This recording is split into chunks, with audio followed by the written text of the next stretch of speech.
네, 한국을 비롯한 9개 나라가 공동으로 신청한 일본군 위안부 기록물의 유네스코 세계 기록유산 등재가 우려했던 대로 보류됐습니다.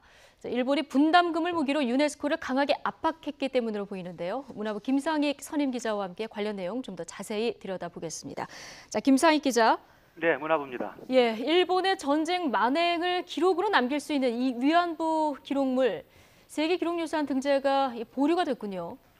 네, 그렇습니다. 한국을 비롯해서 중국과 타이완 등 9개 나라가 공동으로 신청했던 일본군 위안부 기록물이 유네스코 세계기록유산으로 등재되지 못했습니다. 유네스코는 위안부 기록물과 일본 정부가 합법성을 주장하기 위해서 단독 신청한 위안부와 일본군 군율에 관한 기록을 심사한 결과 대화를 위한 등재 보류 권고 결정을 내렸다고 설명했습니다. 앞서 유네스코 세계기록유산 국제자문위원회는 회의를 열고 일본군 위안부 기록물의 가치를 심사했는데요. 이미 며칠 전에 일본 언론 등을 통해서 자문위가 등재 심사를 보류하는 방안을 제시한다는 그런 내용의 보도가 흘러나오기도 했습니다. 예, 우리 입장에서는 보류 이유가 선뜻 이해가 되지는 않는데 결국 일본의 집요한 압력이 작용했다. 이렇게 봐야 되는 겁니까? 네, 그렇습니다. 일본 정부는 그동안 일본군 위안부 기록물의 세계 기록유산 등재를 막기 위해서 총력전을 펼쳐왔는데요. 일본은 최근 미국이 탈퇴 의사를 밝히면서 유네스코에 최대 분담금을 내는 국가가 됐습니다. 예. 현재도 분담금 10% 가까이 부담하고 있는 일본이 이 분담금을 무기로 유네스코를 압박한 결과로 풀이됩니다. 실제로 일본은 분담금을 무기로 심사 제도 개혁안을 자신들에게 유리하게 바꾸도록 압박을 가해왔고요. 이해 당사국 사이의 역사 인식이 다를 경우 심사를 보류한다는 새로운 심사 제도 개혁안이 통과되기도 했습니다. 하지만 일부에선 이 개혁안이 내년부터 적용되기 때문에 이번 위안부 기록물 등재에는 영향을 미치지 못할 것이라고 예상을 했었는데요. 네. 전망과는 달리 결국에 제도 개정안이 앞당겨 적용이 되면서 일본의 뜻이 관철된 셈입니다. 네, 분담금을 무기로 한 일본의 압박이 결과적으로 좀 먹혔다. 이렇게 볼 수 있을 것 같은데 사실 위안부 기록물의 등재 신청 과정, 한중일 외교전이라고 할 정도로 오랜 기간 굉장히 치열하게 전개돼 오지 않았습니까? 네, 위안부 기록물의 세계기록유산 등재는 2014년부터 본격 추진됐습니다. 우리 정부가 1월에 세계 각지에 흩어져 있는 위안부 관련 기록물을 모아서 세계기록유산에 등재하겠다고 이렇게 밝혔었는데 행동에 먼저 나선 건 중국이었습니다. 중국은 그해 6월 유네스코의 세계기록유산 등재를 단독 신청하면서 외교전이 뜨거워졌습니다. 일본 정부는 예상했던 대로 곧바로 철회를 요구하면서 세계기록유산 등재 심사 제도를 바꾸라고 유네스코를 압박을 했고요. 유네스코는 피해 국가의 공동 등재를 권고하면서 목록에 이름을 올리지 않았습니다. 결국 지난해 한국과 중국, 타이완 그리고 네덜란드 등 9개 나라가 등재 신청서를 제출하게 된 겁니다.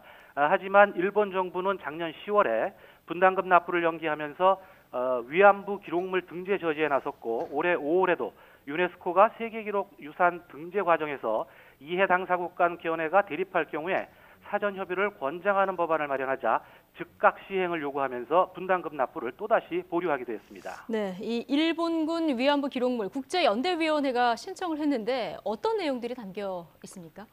네, 기록물은 일제가 저지른 그 만행을 상세히 알려주는 피해자의 증언 기록을 비롯해서 위안부 운영 사실을 증명하는 각종 사료 같은 것들이 있고요. 총 2,744건으로 구성되어 있습니다. 인권 유리를 당한 피해자들이 용기를 내서 발언을 하고 이를 바탕으로 진상규명을 이끌어냈다는 점에서 세계기록유산 심사소위원회로부터도 유일하고 대체 불가능한 자료로 세계기록유산으로서의 가치가 충분하다. 그런 평가를 받았습니다. 또 여러 나라가 합심을 해서 방대한 자료를 모아 인류의 거대한 기억을 재구성했다. 이런 평가를 받았지만 분담금을 무기로 유네스코를 압박한 일본 정부의 저지를 이겨내지 못하고 말았습니다. 네, 유일하고 대체 불가능한 자료다. 이런 평가 속에서도 보류 결정. 자, 그렇다면 앞으로의 등재 전망도 좀 어둡다고 봐야 되는 겁니까? 예, 단정적으로 말씀드릴 수는 없습니다만 상황이 녹록지 않은 건 분명합니다. 예. 말씀드린 대로 유네스코는 이달 중순에 관련국 사이에 역사인식 문제에 이견이 있을 경우에 세계기록유산 심사를 보류하는 제도를 내년부터 시행하기로 했는데요. 이 규정에는 최장 4년간 대화를 권장하는 내용이 담겨 있습니다. 하지만 대화 결과를 판단할 주체나 조정자에 대한 세부 내용이 확정되지 않은 상황입니다. 세계 기록유산 등재를 신청한 민간단체들이 2년 뒤에 등재 신청 재도전에 나선다고 해도 제도 자체가 일본의 의도대로 흘러가고 있다는 점에서 위안부 기록물의 등재 가능성은 여전히 불투명하다는 평가가 나오고 있습니다. 예. 또 유네스코가 이번에 일본 정부가 신청했던 위안부와 일본군 규율에 관한 기록을 거론하면서 대화를 촉구한 것도 등재의 걸림돌로 작용할 전망입니다.